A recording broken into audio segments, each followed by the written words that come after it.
Most of us feel it, a quiet tension in the background, a sense that the world is split into sides, us and them. But what if that feeling isn't coming from the world at all?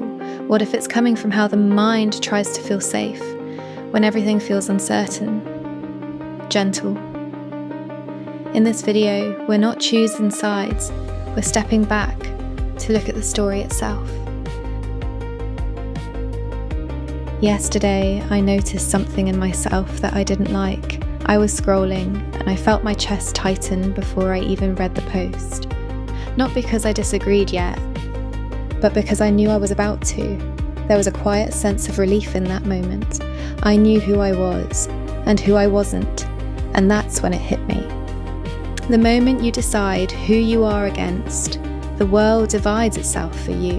That quiet assumption shapes so much of our suffering, that there is an us and a them.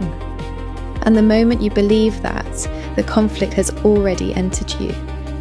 Because the mind is very good at categorizing. It has to be. This is how it survives. But when complexity is reduced to sides, something essential is lost. Nuance disappears, humanity thins, and the world becomes easier to fight, but harder to understand. And yet, this simplification feels safe. It gives structure, meaning, direction. So we begin to wear identities like armor. But armor, over time, hardens. And when identity hardens, anything that threatens it feels like a threat to the self. So disagreement becomes danger, and difference becomes enemy. I can feel it before I think it.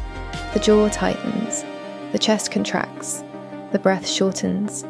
This happens first, before belief, before reason, before choice, which tells us something important. Division is not primarily an idea, it is a bodily state. And once the body is braced, the mind goes looking for a reason. That's where certainty enters. There is a subtle intoxication in believing you are on the correct side. It brings clarity, energy, purpose, but it also blinds. Because once you are sure you are right, listening becomes unnecessary. And without listening, understanding cannot survive. Sometimes being right feels safer than being open. And so the fight moves outward. The qualities we condemn most fiercely are often the ones we cannot tolerate in ourselves. Anger recognizes anger, fear recognizes fear. The enemy becomes a screen onto which we project what we have not yet made peace with.